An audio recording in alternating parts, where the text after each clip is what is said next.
हमारे माननीय विधायकों को 4 करोड़ 32 लाख का आवास दिया गया है रहने के लिए, आलीशान महल आलीशान बंगले दिए गए हैं रहने के लिए, मंत्रियों को 6 करोड़ का आवास 6 करोड़ का महल दिया गया है रहने के लिए। और उसी राज्य में कल या परसों 2 दिन सत्र चलेगा।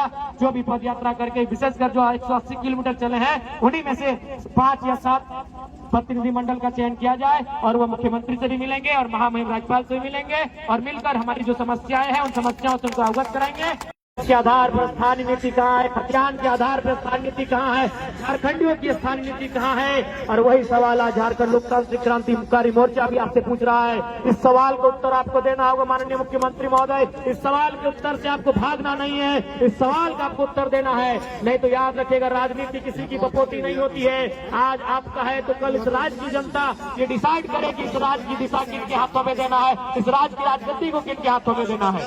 आज बड़ी दुर्भाग्य की बात है, आज जहां हम लोग धरना दिए हैं ठीक इसके बगल में हमारे दिव्यांग भाई बहन लोग धरना दिए हैं। ये कितना चिंता का बात है। आज यहीं से हम देख रहे हैं, आज भले उस विधानसभा के सदस्य हम हैं, भले विधानसभा के बाहर आप देख सकते हैं यहीं से जगमग विधायकों का आवास दिख रहा है।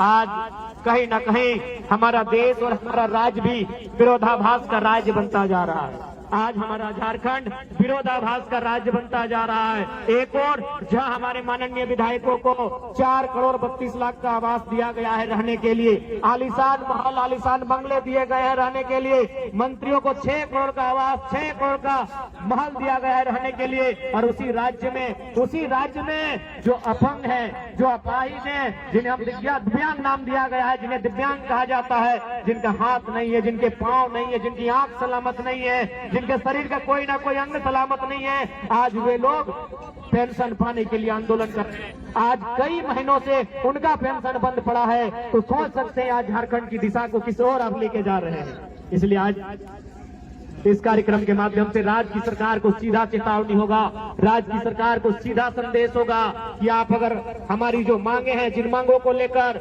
हमारे संगठन के पूरे टीम के साथ ही डुमरी से रांची चलकर आए, अगर उन मांगों की पूर्ति नहीं की जाती है तो यह पद यात्रा है। पद यात्रा के बाद हम लोग एक नई यात्रा, एक नए कार्यक्रम की रूपरेखा तैयार करेंगे और झारखंड सरकार को ईंट से ईंट बजाने का काम करेंगे। इस बात को भी सरकार याद रख ले, इस बात को भी सरकार को याद रखना होगा कि आज, और यह तो आपको अनुभव करना होगा। आप कहते हैं आप और जो पूरा राज्य जानता है कि आप आंदोलनकारी के सुपुत्र है, लेकिन कैसा आपका परवरिश हुआ है, आप कैसा आंदोलनकारियों का सम्मान करते हैं कि आज आंदोलनकारी के राज्य में आंदोलनकारियों की स्थिति कहाँ है। आज आपने 10,000 सहायक आचार्य की नियुक्ति दी, मैं पुनः उसके लिए आपको बधाई दूंगा।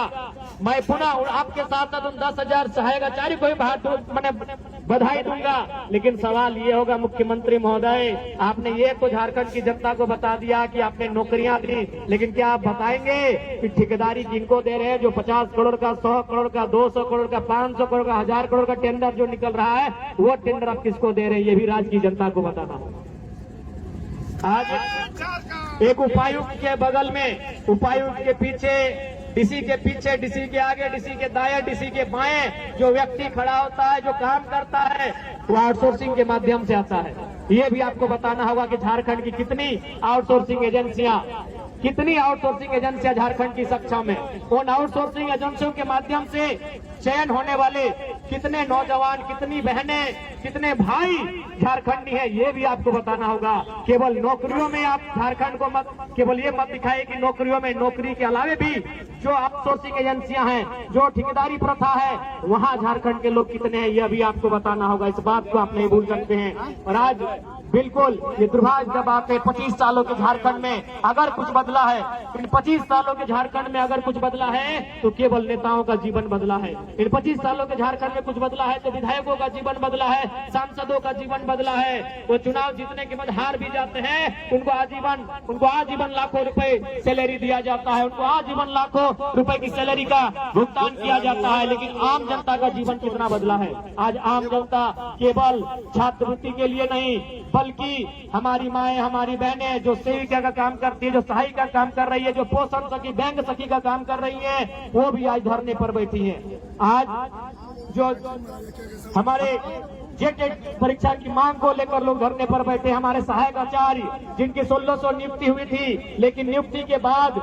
रिजल्ट आने के बाद संशोधन करने के बाद उन्हें छांट दिया गया, उन्हें फिर से उनका रिजल्ट पेंडिंग कर दिया गया, ठंडे बस्ते में डाल दिया गया। आज वे लोग धरने पर बैठे हैं। जेईपीसी कार्यालय में नौजवान धरने पर बैठे हैं, पंचायत के सहायक धरने पर बैठे हैं, पूरे राज्य के नौजवान, पूरे राज्य की बहनें धरने पर जगह जगह बैठी हैं। तो समझ में आना चाहिए कि 25 सालों में अपने कैसा राज्य बनाया। इसलिए अब झारखंड का नौजवान, झारखंड की आने वाली पीढ़ी ये कतई बर्दाश्त नहीं करेगी कि हमारा राज्य इसी प्रकार से लूटता रहे। आज क्या स्थिति है सबको मालूम है। बिल्कुल आज कहने में ये किसी को गुरेज नहीं है कि राज्य का खजाना खाली है, तो उसके लिए दोषी मुख्यमंत्री महोदय आप है।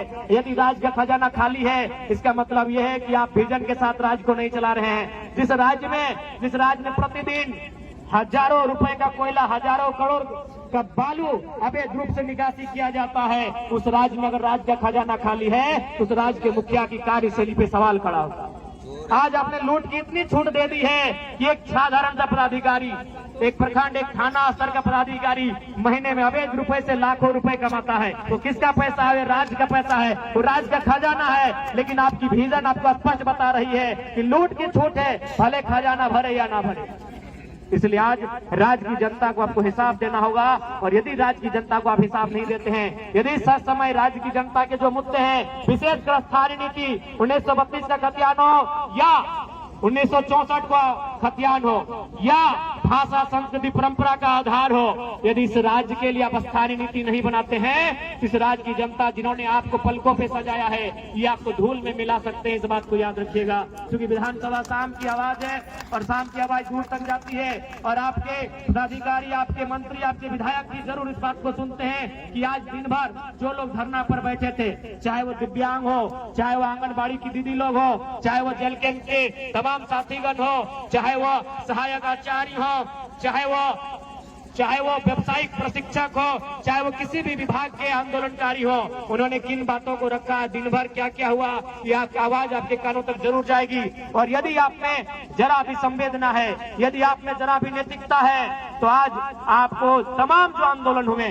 कम से कम राजधानी में विधानसभा के दरमियान जितने भी आंदोलन होते हैं, उन आंदोलनों की आपकी समीक्षा करनी चाहिए।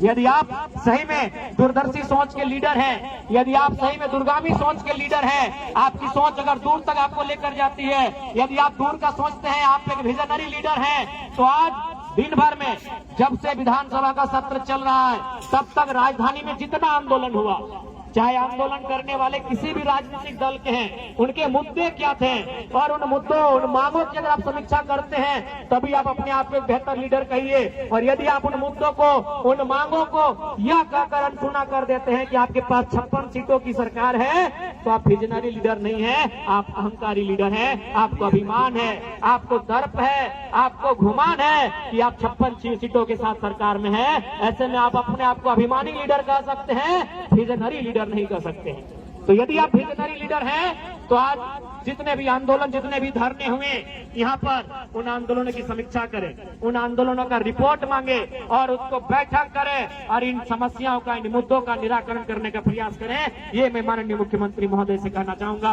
और मैं आंदोलनकारी साथियों से कहना चाहूंगा, क्योंकि आज जब तक मैं सदन में था, माननीय मुख्यमंत्री नहीं आए थे, उनके दल के विधायकों से बात हुई है।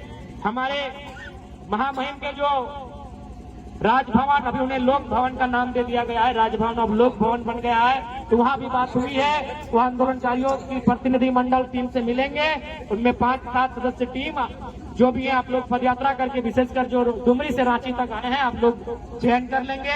वह आपकी मांगों को लेकर आप क्यों पद यात्रा किए हैं, उस पद यात्रा को उन्होंने भी वॉच किया है, राजभवन ने भी, और वो आपसे मिलेंगे। हमारी उनसे बातचीत हो गई है, लेकिन आज मुख्यमंत्री समय पर नहीं आए थे, नहीं तो आज ही उनसे मैंने बात किया था, संदेश दिया था उनके अधिकारियों के माध्यम से कि अमुक तिथि पर एक कार्यक्रम है, जो पद यात्रा करते हुए यहाँ तक आ रहे हैं, वो आपसे मिलने की अपेक्षा रखते हैं। तो शायद जब तक हमसे वो नहीं आए थे, हम उम्मीद करते कल या परसों 2 दिन सत्र चलेगा। जो भी पद यात्रा करके, विशेषकर जो 180 किलोमीटर चले हैं, उन्हीं में से 5 या 7 प्रतिनिधि मंडल का चयन किया जाए और वह मुख्यमंत्री से भी मिलेंगे और महामहिम राज्यपाल से भी मिलेंगे और मिलकर हमारी जो समस्याएं हैं, उन समस्याओं से उनको अवगत कराएंगे।